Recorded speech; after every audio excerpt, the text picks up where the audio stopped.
back again mga sir. This is OX, back again with another sound vlog na naman. And this is another requested video mga sir, and nanggaling ito kay Vince Romero. So medyo English to, siguro mahirapan. Ayusin natin yung pagsasalita.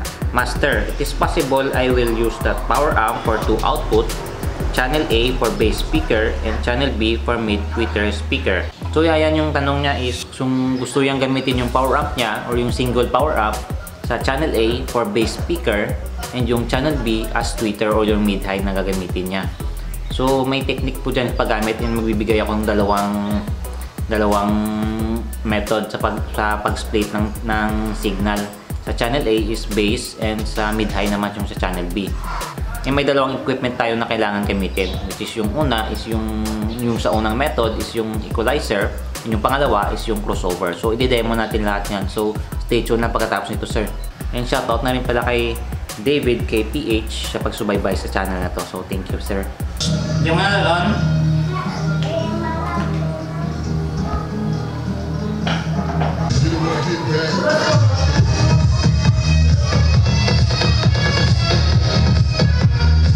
so sana dito ako magde-demo, kaso masama yung panahon and yung lugar is inaayos pa, kaya hindi ako pwedeng mag-demo dito. Yung sama ng panahon, no? So doon na lang muna tayo sa sala sa baba. So sa unang method is gagamit po tayo ng equalizer. So ito lang yung unang gagamitin natin kasi ito yung mostly ginagamit ko. So yung mangyayari is sa channel 1 is magiging bass channel natin or yung pang low natin na channel, and sa channel 2 is pang mid high naman. So i-set up natin yan using, so magagamit tayo ng mixer. Ayan po yung mixer. So i-set up natin muna yan sa likod. So obviously left and right sa main out ng mixer natin, papunta yan sa equalizer natin. So ito na yung dulo ng main out ng mixer natin, which is yung XLR yung ginagamit natin para sa input ng ating equalizer. So kasi yung unang method is equalizer yung gagamitin natin.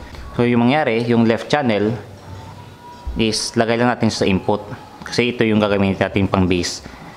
Yung bass is left and yung right is yung pang mid high na setup. So input ng left and input ng right sa equalizer po yan. So ito, tandaan natin, channel 1 is for bass and yung channel 2 is for mid high. And pagkatapos is kailangan pa natin ng additional XLR na maglalabas kasi tayo ng signal sa equalizer natin, which is yung stereo signal rin. Kasi yung nanggaling sa mixer is stereo rin, left and right, yung papasok dito. Ayan, so ito sa equalizer out ng channel 1 yung output nya para yan sa bass natin, yung left channel, and yung right channel para sa mid high natin is sa output ng equalizer natin. Ayan, sa channel 2 po yan kasi yan yung right natin. So meron na tayong stereo signal na lumabas sa equalizer natin. So ayan, so ito na yung input ng ating power amp. So wag sana tayong ma-confused kasi baliktad siguro to yung kanilang labeling. Dapat kasi input dito and sa kabila yung link. Kung mag-daisy chain tayo, ganito yung link dapat dito and dito sa kabila input. So ito yung nanggaling sa channel 1 or left channel ng ating equalizer na nanggaling sa out is papasok natin sa input ng ating power amp. So left channel yan, magiging bass to. Kasi yung papasok dito is stereo. Ayan, so ito yung channel 2, which is yung right channel ng equalizer out natin. So papasok lang natin siya sa input sa channel 2 or sa left channel ng sa right channel pala ng power amp natin. So sorry. Ayan. So stereo na yan. Stereo out sa mixer.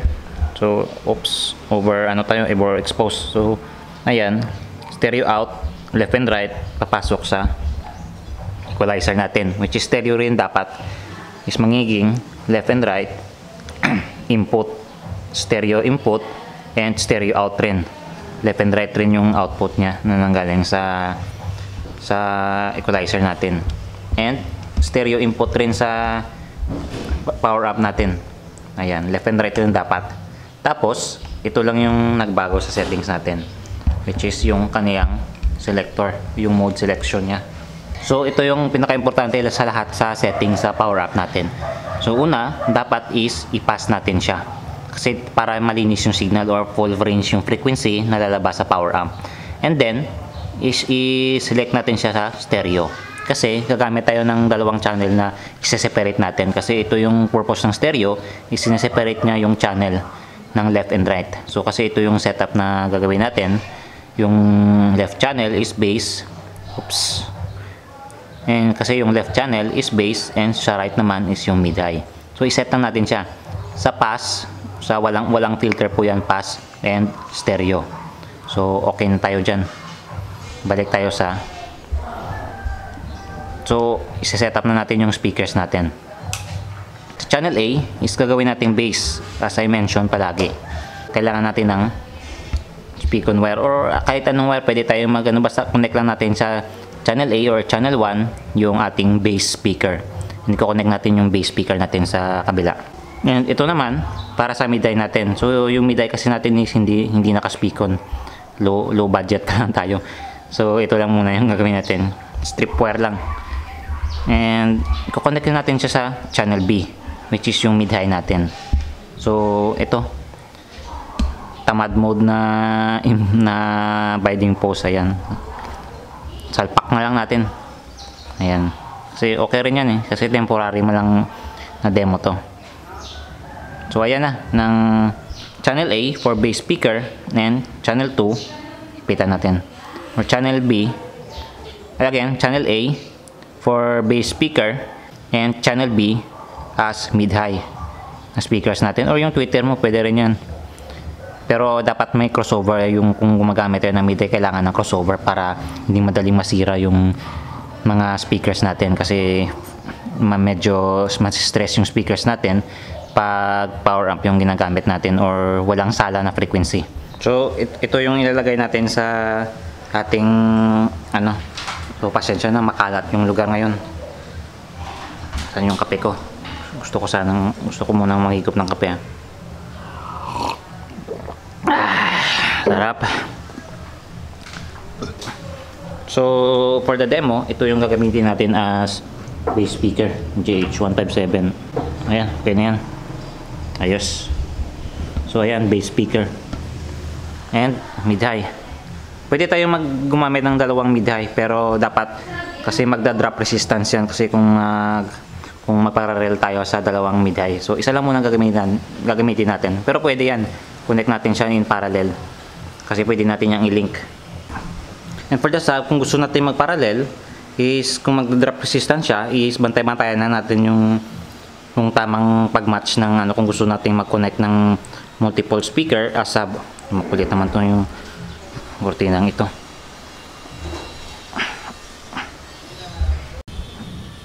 And for the equipment, 1, 2, 1, 2, 3. Tama ba ako? Ito siguro to. Ayan. So warm up muna natin yung power up natin.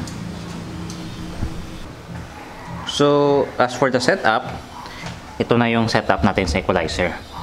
So sa equalizer, kasi yung channel 1 is gagawin natin bass, tatanggalin natin yung mga mids, yung mid-high niya, which is almost mga mga hanggang 400. Dito tayo magagawa ng slope sa 400. Ayan. So focus po natin. So ayan, dito tayo magbo-boost sa almost, kung gusto mong matigasan or may punchiness, magbo-boost tayo ng 100. Kung gusto mo naman smoother bass, is sa 60, sa mga 60 Hz ganito, sa 40. And wag tayo bababa, nagbo-boost ng masyado sa 40, and tanggalan natin yung 25 kasi yung mga lower the frequency is magbibigay stress yan sa subs natin o sa low speakers, kasi mabilis galaw ng subwoofer natin or yung speakers natin nasa sub kung gumagamit tayo ng lower frequency, kaya madaling masira yan. So isa yung sa tips na may bibigay ko sa inyo. And dahan-dahan natin sa pag-boost sa very low end. And below 30 is hindi na natin kailangan niya ng mga frequency na yan, kasi hindi naman natin niya maririnig pero mararamdaman natin. So kasi karamihan ng speakers is hindi magpo-produce ng ganyang kalalim, which is yung 30 Hz and below. So pwede natin siyang i-low cut or kahit dito na lang tayo So 40 pwede pa yan. So hindi natin i-boost ng sobra-sobra. So ayan yung slope nya, oh. Pag ganyan hanggang sa 400 na slope ng konti sa 250 kasi base lang talagang kung gusto natin base yung lalabas dito, ganito ito yung setup nya. Kasi hindi siya aakyat sa mid-range or sa low mid. Ito siguro mga low mid to, pero hindi tayo nagagamit ng low mid kasi yung music natin is hindi ragatak or yung tok-tok-tok ng battle mix kasi mas smoother to, mas maganda pakinggan to kaysa magdagdag tayo ng low mid which is yung 400 plus to 1K nga mid-range to eh. And for the mid-high naman, ito yung setup natin. For mid-high, tanggalin natin yung lower frequencies. Kung may mid tayo, maganda-gandang mid, pwede tayong magdagdag ng low mid ng gaya sa 250 yan. And tanggalin natin yung 1K kasi ito yung MADI frequencies ng low mid. Pwede tayo mag-cut dito. And for the high is 4K. Ayan. So ayan, okay na yung setup na to. Ito lang yung ano niya, tandaan natin is low cut natin, itanggalin natin yung low end ng mid high natin. Ayan. So ayan yung konting slope niya, konting boost lang and cuts. And so magsisend na tayo ng signal. So ayan, non-copyright na muna tayo ha. Kasi nakakasawa rin kung palaging battle mix yung pinapatugtog natin. So ito, magbigay tayo ng signal. Oops, masyadong mainit yung ano ko. Tapos sa equalizer, so ito yung channel 1 natin which is bass. Yan. So full natin, ito rin full rin natin. So ito yung channel ng bass which is yung channel 1 natin or channel A. Kasa. Ito naman yung mid-high natin.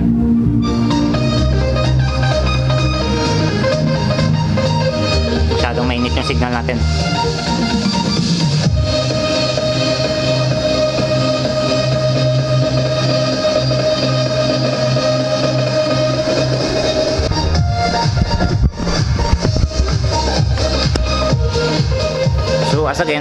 So as again, ang yung explain ko, ito yung bass natin, ito yung mid-high natin. So split channel siya kung tawagin.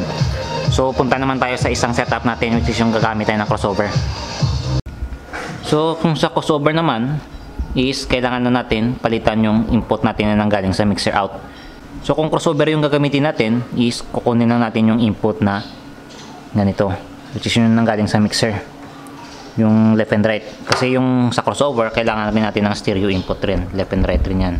So ayan yung crossover natin sa taas which is yung ito, yung left channel sa ito yung nanggaling sa mixer.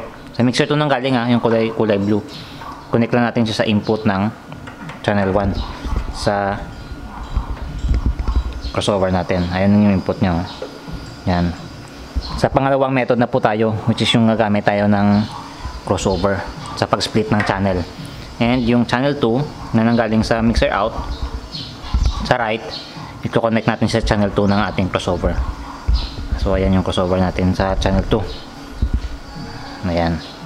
So pasok lang natin kasi ito yung gagamitin natin na equipment pag split ng channel. So ito na yung tricky part, pero hindi naman masyadong tricky. So tanggalin muna natin yung left channel kasi is gagawin natin low or bass. So i-connect lang natin sa channel 1 sa low para sa bass natin, bass channel. Yan, low na po yan. And sa channel 2 is high.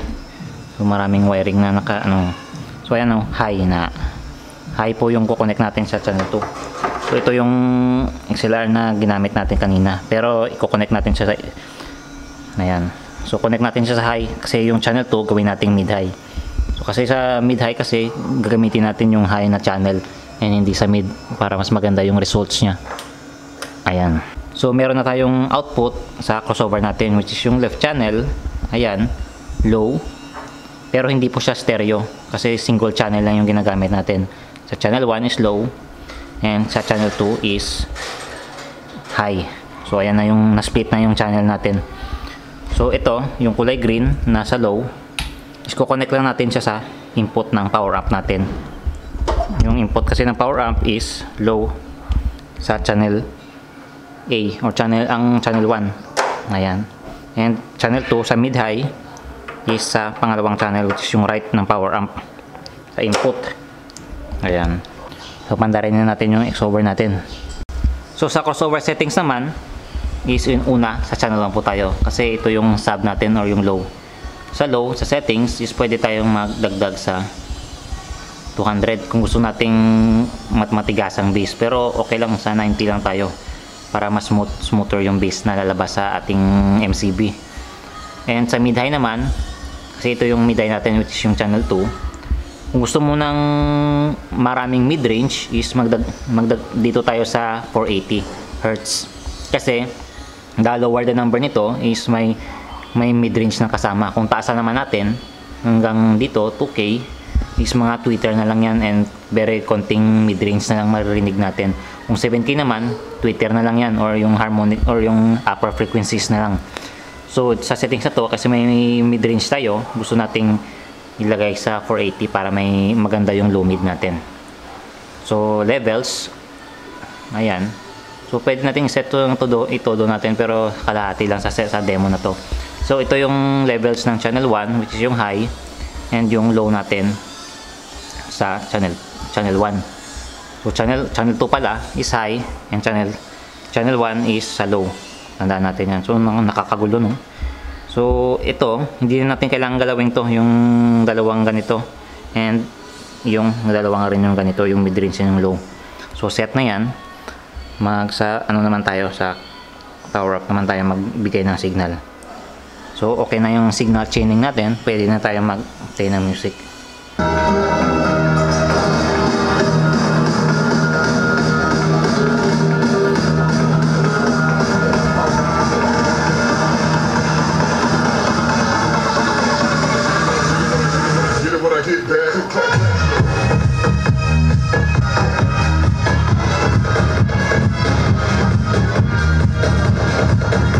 So hope mga sir may natutunan kayo sa video na to, and see you again in the next vlog mga sir.